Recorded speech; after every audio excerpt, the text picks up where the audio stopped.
पहुंचाया जाए कि हमारा टोटली खर्चा 1.5 करोड़ रुपया है ग्रेजुएट की सैलरी का।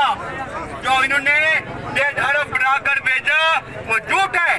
उन्हें कहे कि इनकी स्लिप्स वगैरह जो पे स्लिप है वो हमारे तक पहुंचाए ताकि हम देखें कि असली फिगर क्या है। सिफरे बढ़ाने से तुम अपनी चोरियां छुपा रहे हो, जो तुमने करप्शन की है तुम उसको छुपा रहे हो। गरीब को अगर तुम 1 लाख रुपया दे देते तो आज गरीब रोड पे ना होता। सिर्फ 17-18 हजार पे ये लोग तनख्वाह है इनकी, उसमें भी ये कलील तनख्वाह में लोग गुजारा करते हैं। शर्म आनी चाहिए। जब भी इंक्रीज की बात आती है तो आप कहते हो हमारे पास पैसे नहीं।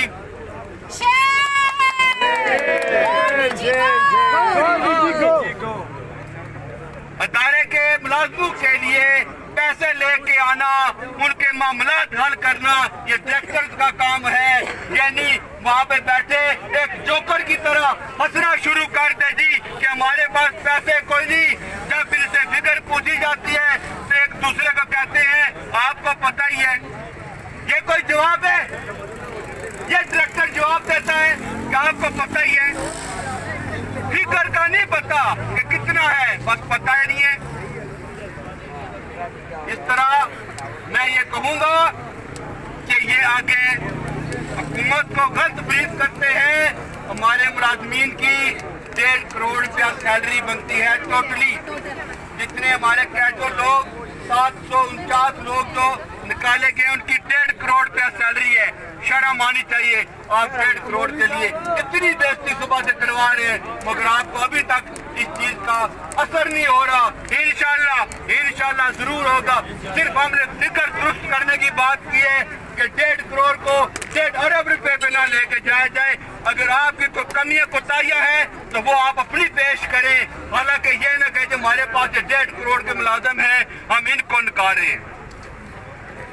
अभी की जो प्रेस कॉन्फ्रेंस इन्होंने इमरजेंसी तौर पे बिठाई है वो सिर्फ इसलिए बिठाई है कि हम इदारे से या गवर्नमेंट से हम अपनी डिमांड्स बढ़ा सकें और वो अपनी हायरिंग्स वगैरह के जो इश्यूज उनके चलते आ रहे हैं उनको वो छुपाना चाह रहे हैं, हमारा हक दबाना चाह रहे हैं। जबकि निजी इंतजामिया डीजी और मिनिस्टर जो है वो प्रेस कॉन्फ्रेंस करके गलत ब्रीफ कर रहे हैं। जब वो टेबल टॉक पे आएंगे, जब मुज़ाकराती कमेटी जब तश्कील दी जाएगी तो उसमें हम फिर टेबल टॉक करेंगे मिनिस्टर शिबली फराज साहब और डीजी अमरीन जान साहिबा से कि टेबल टॉक में क्या पॉजिटिव है क्या नेगेटिव है और जो आप डिमांड कर रही है पैसों की वो अगर आप हमारे इस धरने से पहले का करती तो वो कुछ इफेक्टेबल या सोर्सेबल था। लेकिन हम यहाँ अपने हक के लिए खड़े हैं और आप शिबली फराज साहब और डीजी साहबा अपनी पैसों की बात बढ़ाने के लिए गए तो ये भी एक बहुत मिली भगत साजिश है और हम इस साजिश को बिल्कुल भी कामयाब नहीं होने देंगे। मोदी जी को, मोदी जी को बहुत शुक्रिया।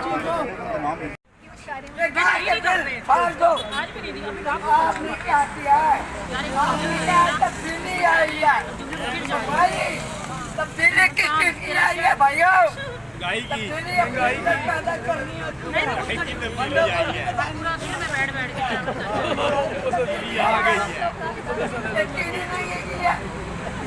क्या महंगाई की है, महंगाई की है, सब्जियां महंगी की है। जी अस्सलाम वालेकुम नाजरीन, ग्लोबल करंट न्यूज़ की जानिब से मैं हूं तैयब गोंदल और हम मौजूद हैं इस वक्त सुप्रीम कोर्ट के बिल्कुल सामने और ये रेडियो पाकिस्तान के मुलाजमीन प्रोटेस्ट कर रहे हैं। इनके मुतालबात हैं कि इनके कुछ स्टाफ को निकाला गया है जिसकी वजह से ये लोग सारे जमा हुए हैं। तो आइए हम इनमें से कुछ लोगों से बात करते हैं कि इनके क्या मुतालबात हैं और ये लोग क्यों यहाँ प्रोटेस्ट कर रहे हैं। आइए जानते हैं जनाब। मेरे साथ एक भाई मौजूद हैं, इनसे मेरे साथ चौधरी अरशद साहब मौजूद हैं। हम इनसे बात करेंगे हाँ और हम इनसे बात करेंगे और जानते हैं कि इनके क्या मुतालबात हैं। जी अरशद साहब बताइएगा कि आप क्यों यहाँ जमा हुए और क्या मुतालबात हैं आपके। बिस्मिल्लाहिर्रहमानिर्रहीम। मेरा नाम चौधरी अरशद गुजर है। मेरा ताल्लुक़ PVC एम्प्लॉई यूनियन से है। मैं उनका सेक्रेटरी जनरल हूँ। मेरे साथ मरकज़ी सदर बैठे हैं, मेरे साथी जफ़र साहब बैठे हैं, मलिक सोहेल साहब बैठे हैं, नदीम साहब बैठे हैं और हमारी पूरी काबीना पूरी यूनियन के मेंबर आए हैं। ये असल में जो कॉन्ट्रैक्ट एम्प्लॉई हैं 749 आदमी को इन्होंने कल शब 6 बजे शब खून मारा है और उनको एकदम से इमीडिएट टर्मिनेट कर दिया, जो कि सरासर ज़्यादती है, कानूनी भी ज़्यादती है, अखलाकी तौर पे भी ज़्यादती है। नहीं तो पहले बताया जाता है, हमें ये बताया गया था कि हमने तमाम स्टेशन डायरेक्टर रेडियो पाकिस्तान के जो हैं उनको हमने ख़त लिख दिया कि जो गोस्ट एम्प्लॉई हैं, जो दफ्तर नहीं आते, जो काम नहीं करते, उनको हम निकालेंगे जो रिकमेंडेशन आएगी। जब वो रिकमेंडेशन इनके मुताबिक जो चाहते थे वो फिगर नहीं आई, तो हम भी यूनियन एज ए बतौर यूनियन हम ऐसे बंदे की हमायत नहीं करेंगे जो गोस्ट एम्प्लॉई है, जो दफ्तर नहीं आता। हम कहते हैं पहले इदारा, बाकी सारी चीज़ें बाद में। हम अपने प्राइम मिनिस्टर साहब को ये बताना चाहते हैं, रेडियो पाकिस्तान के एम्प्लॉई जो हैं वो इदारे के लिए पहले हैं, बाकी बातें बाद में। हम किसी ऐसी एम्प्लॉई की हमायत नहीं करते जो दफ्तर ना आए, काम ना करे। नंबर 1, जब इन्होंने ये काम किया तो इन्होंने सबसे पहले अटैक किया आर्टिस्ट के ऊपर। आर्टिस्ट को निकाला, जो कि हमारी दुकानदारी है। आप मीडिया के लोग हैं, आपको भी पता है, जब आपके प्रोग्राम नहीं चलेंगे, ड्रामे नहीं चलेंगे, एडवर्टाइजमेंट कहाँ से आएगी। हमारे भी ये आर्टिस्ट हैं, इन सबसे पहले इन आर्टिस्टों को निकाला गया उनको। और दूसरा ये है 749 इन्होंने शब खून मारा, जिनका बजट इन्होंने खुद बताया है कि तकरीबन 1.5 करोड़ रुपया बनता है महीने का। उस हिसाब से ये बजट आता है, इनका जो सालाना बजट बनता है वो 18 करोड़ समथिंग बनता है। अब आपको मैं बताता चलूँ, आपके मीडिया के तवज्जुह से इमरान खान साहब तक ये हमारी बात पहुँचे, क्योंकि ये राइट फिगर ऊपर तक नहीं दे रही ब्यूरोक्रेसी है ये कि जनाब अली हमारे पास चाइना रेडियो का जो है CRI रेडियो, उससे भी हम एडवर्टाइजमेंट कमाते हैं। जो हमें सालाना आमदन होती है वो 30-40 करोड़ रुपए होती है, तो 45 करोड़ भी होती है, 50 भी हो जाती है। मकसद कहने का ये है कि प्राइम मिनिस्टर साहब, इनका खर्चा तो 20 करोड़ से भी कम है, और आपको ये गलत फिगर दे रहे हैं अरबों रुपए की। इनका 20 करोड़ रुपया तो एडवर्टाइजमेंट से निकल आता है खर्चा, बाकी जो रिलीज आती है उससे हमारी तनख्वाहें और हायरिंग चलती है। हायरिंग के बारे में आपको बता दूं कि सबसे पहले जब से ये DG साहब आई हैं, इनके पास एडिशनल चार्ज है, फुल DG नहीं है यहाँ पे। इन्होंने आते साथ ही सबसे पहले ऑल पाकिस्तान की हायरिंग बंद कर दी। उस हायरिंग को भी बंद किया, जो कि हम उसके खिलाफ जो है कोर्ट में गए हुए हैं, इस्लामाबाद हाई कोर्ट में भी गए हैं और NIRC कोर्ट में भी गए हुए हैं। उसका फैसला भी अनकरीब आ जाएगा। ये ज्यादती दर ज्यादती करते जा रहे हैं हमारे साथ, और ना हमारी सेक्रेटरी बात सुनता है, ना हमारी कोई बात सुनता है ऊपर के ब्यूरोक्रेट जो है। तो हमारी प्राइम मिनिस्टर साहब से डायरेक्ट अपील है कि खुदारा इंटरफेयर करें और किसी ऐसे बंदे को भेजें या हमें बुला लें अपने पास। हम आपको फिगर बताते हैं कि राइट फिगर क्या है, और ये आपको जो फिगर बता रहे हैं वो गलत है टोटली। इन्होंने हायरिंग बंद करने के बाद ऑल पाकिस्तान का मेडिकल बंद कर दिया। अब आप खुद सोचें, लोगों के ऑपरेशन है, किसी का किडनी की प्रॉब्लम है, किसी को गुर्दे, किसी का हार्ट का मसला है, कोई हेपेटाइटिस है, तो ये इन्होंने जो इंसानी हकूक़ की भी इन्होंने खिलाफ वर्जियों की धज्जियाँ उड़ा दी हैं। ये मेडिकल बंद कर दिया इन्होंने, आज तक 3 साल हो गए किसी को मेडिकल नहीं मिल रहा। तो मेरा ये धरना जो है, ये ख़ास तौर पे ये जो मुलाजमीन है, जो आपको बता रहा हूँ, 20-20 साल हो गए इनको यहाँ पे नौकरियाँ करते हुए, इसी इदारे के अंदर ओवर एज हो गए।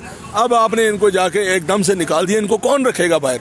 ये हमारी माएँ बहनें बेटियाँ जो यहाँ बैठी हुई हैं, जो अपने इज्जत का भरम रख के, पर्दा रख के यहाँ पे नौकरियाँ करती हैं, प्राइम मिनिस्टर साहब उनको निकाल दिया। आपके विजन के मुताबिक आपने तो कहा था 1 करोड़ नौकरियाँ दूंगा, हम किसी को नहीं निकालेंगे, लेकिन ये ब्यूरोक्रेसी आपके विजन के खिलाफ चल रही है और आपके खिलाफ ये एम्प्लॉई को खड़ा कर रही है, आपकी हुकूमत के खिलाफ खड़ा कर रही है। तो लिहाजा खुदारा इसका आप भी नोटिस लें, और चीफ जस्टिस साहब से भी गुजारिश की हुई है, आज सुबह से बैठे हैं कि आज कुछ नोटिस लें ताकि ताकि ये हमारा ये मामला हो। लेकिन आपके मीडिया के तवज्जुह से एक बात बता दूं कि ये PID में या कहीं और बैठ के बातें कर रहे हैं कि ये एक टोला है। मैं आपके मीडिया के तवज्जुह से बता दूं, ये एक टोला नहीं है। अभी हमने ऑल पाकिस्तान की कॉल देनी है रात को, इंशाल्लाह पूरे पाकिस्तान से जब गाड़ियां भर के इधर आएंगी तो फिर हम इन्हें बताएंगे कि ये एक टोला है या और ऑल पाकिस्तान के एम्प्लॉई हैं। लिहाजा जब तक जैसे ये आपने रात के अंधेरे में इनके टर्मिनेशन के ऑर्डर किए, इसी तरह इनके ऑर्डर वापस करें, तब हम यहाँ से जानेंगे, नहीं तो जब तक ये धरना जारी और सारी रहेगा इंशाल्लाह। जी अस्सलाम वालेकुम नाज़रीन, हमारे साथ मौजूद हैं मलिक सुहेल साहब, और हम इनसे जानते हैं कि रेडियो पाकिस्तान की स्टाफ बड़ी तादाद में सुप्रीम कोर्ट के सामने मौजूद है। तो आइए जानते हैं मलिक सुहेल साहब से कि इनके क्या मुतालबात हैं। जी सुहेल साहब बताइएगा। अस्सलाम वालेकुम, मेरा नाम सुहेल मलिक है, PVC एम्प्लॉइज़ यूनियन से मेरा ताल्लुक़ है। रेडियो पाकिस्तान में हम लोग रेगुलर हैं, लेकिन यूनियन उन तमाम कॉन्ट्रेक्चुअल एम्प्लॉइज़ के साथ खड़ी है जिनको फौरी तौर पे कल मुअत्तल कर दिया गया, शब खून मारा गया। ये इंतहाई मेहनत कश लोग हैं, कॉन्ट्रेक्चुअल एम्प्लॉई हैं। 17,500 रुपये ये कम से कम इनकी जो आमदनी है 17,500 रुपये ये ले रहे हैं। मुझे बड़ा अफसोस से ये कहना पड़ रहा है कि चंद दिन पहले इन्होंने, चंद माह पहले तकरीबन 350 लोगों को इस सर्विस से टर्मिनेट कर दिया। कल 749 लोगों को इस सर्विस से टर्मिनेट कर दिया गया कि हमारे पास बजट नहीं है। खुदारा ये बजट अरेंज करना फाइनेंस डायरेक्टर का काम है। फाइनेंस डायरेक्टर, हमारी आपसे पुरजोर अपील है, खुदारा इन लोगों का ख्याल रखें। जैसे आपके घरों के चूल्हे जल रहे हैं ना, इसी तरह आप भी कोशिश करें कि इन लोगों के भी जो कॉन्ट्रेक्चुअल एम्प्लॉइज़ हैं, इन लोगों के भी घरों के चूल्हे जो हैं वो सर्द ना पड़ें। इन लोगों के भी बच्चे हैं, इन लोगों की भी फैमिली हैं, इन लोगों की भी रिस्पॉन्सिबिलिटीज़ हैं। इनकी भी पेंडिंग लाइबिलिटीज़ जो है ना वो बहुत ज़्यादा हो चुकी हैं। 4 से 5 माह हो गए हैं आप लोगों ने इनको तनख्वाहें नहीं दी। खुदारा इन कॉन्ट्रेक्चुअल एम्प्लॉइज़ को इनकी उजरत दें और इनको पसीना खुश्क होने से पहले इनकी उजरत देनी चाहिए थी, लेकिन अब 4-5 माह से आप लोगों ने इनको तनख्वाहें नहीं दी। अगर हम बात करते हैं रेडियो पाकिस्तान के बाकी तमाम रेगुलर एम्प्लॉइज़ की, तो एक स्पेसिफाइड एरियाज़ में भी आप लोगों ने हाउस हायरिंग की मद में जो है ना वो उन सिर्फ चंद शहरों में जो है ना वो दी आपने हाउस हायरिंग। लेकिन बड़े अफसोस से कहना पड़ रहा है, आल पाकिस्तान जिस तरह पहले हाउस हायरिंग दे रहे थे, अब आपने उस पर भी शब खून मारा और वो भी आपने उनकी हाउस हायरिंग जो है ना वो तकरीबन तनख्वाह के बराबर उनकी हाउस हायरिंग होती है, वो भी आपने रोक दी। हमारी आपसे गुजारिश है कि खुदा के लिए इन लोगों का ख्याल रखें, अपने लोगों का ख्याल रखें। आप लोगों के लिए आसानियाँ पैदा करेंगे, अल्लाह ताला आपके लिए आसानियाँ पैदा करेगा। हर बंदा इस दौर में किसी न किसी मुसीबत में मुब्तला है, कोई बीमार है, कोई किस तरह, लेकिन खुदा के लिए इनको तनख्वाहें दें, इनको मेडिकल की फैसिलिटी जो आप लोगों ने देनी है वो दें इनको। पेंडिंग लाइबिलिटीज़ में मेडिकल एक बहुत बड़ा आपके पास एक बर्डन पड़ा हुआ है। खुदारा मेडिकल के हवाले से भी सोचें कि मेडिकल जो है ना पीबीसी एम्प्लॉइज़ को दें। अच्छा मलिक साहब, ये बताइएगा कि आजकल आप लोग नौकरियां भी आपकी चली गई हैं, आपके रेडियो पाकिस्तान के स्टाफ की नौकरियां भी चली गई हैं और महंगाई का बहरान इतना है कि आटा, चीनी, दाल की कीमतें भी इतनी हद तक यानी कि ऊपर चली गई हैं। तो इस सूरत हाल में आप लोगों के स्टाफ को भी निकाल दिया गया है, उनसे नौकरियाँ भी छीन ली गई हैं। तो इस बारे में ज़रा बताइएगा कि महंगाई के हवाले से थोड़ी सी ब्रीफिंग दीजिएगा प्लीज़। मैं महंगाई के हवाले से एक बात करता हूँ कि हर साल हर गवर्नमेंट में एडहॉक रिलीफ दिया जाता था, जो बाद में 3-4 साल के बाद रिवीजन ऑफ पे स्केल में वो मर्ज हो जाती थी। लेकिन हमारे साथ ये अलमिया ये है कि इस गवर्नमेंट ने हमें इस दफ़ा किसी किस्म का कोई एडहॉक रिलीफ नहीं दिया। हमारी तनख्वाहें नहीं बढ़ी, 10% बढ़ा देते, 15% बढ़ा देते, कुछ बढ़ा देते, लेकिन एहतजाज के बावजूद ऑल पाकिस्तान एहतजाज किया गया, डी चौक में एहतजाज हुआ, हम सब लोगों ने एहतजाज किया, लेकिन इसके बावजूद उस पर किसी ने इस बात पे जो है ना वो सोचना गवारा नहीं किया। अब ये भी सुनने में आ रहा है कि हमारी जो एनुअल इंक्रीमेंट होती है वो किसी की 500 होती है, किसी की 1000 होती है, मुख्तलिफ स्केल के हिसाब से होती है, तो उस पर भी जो है ना वो कट लगाया जा रहा है। मेरी आपसे गुजारिश है, इस इंतज़ामिया से गुजारिश है, प्राइम मिनिस्टर ऑफ पाकिस्तान से गुजारिश है कि खुदारा हमारी ये जो एनुअल इंक्रीमेंट है इसको बंद ना किया जाए। बहुत शुक्रिया जनाब, बहुत शुक्रिया अरशद साहब, थैंक यू। जी नाजरीन, आपने सुना अरशद साहब गुफ्तगू कर रहे थे और बता रहे थे कि हमारे साथ क्या ज़्यादतियाँ हुई और किस तरीके से हमें इन लोगों ने टर्मिनेट कर दिया। और जैसा कि आपने सुना कि इनकी उम्रें भी ज़्यादा हो चुकी हैं और इनको ख़वातीन को भी निकाल दिया गया और इस तरीके एक बड़ी तादाद में रेडियो पाकिस्तान से एक अमले को निकाला गया है और इनके मुतालबात हैं कि जब तक इनको वापस इनके मुतालबात अगर नहीं माने जाते तो ये लोग यहाँ से नहीं जाएंगे। बहुत शुक्रिया।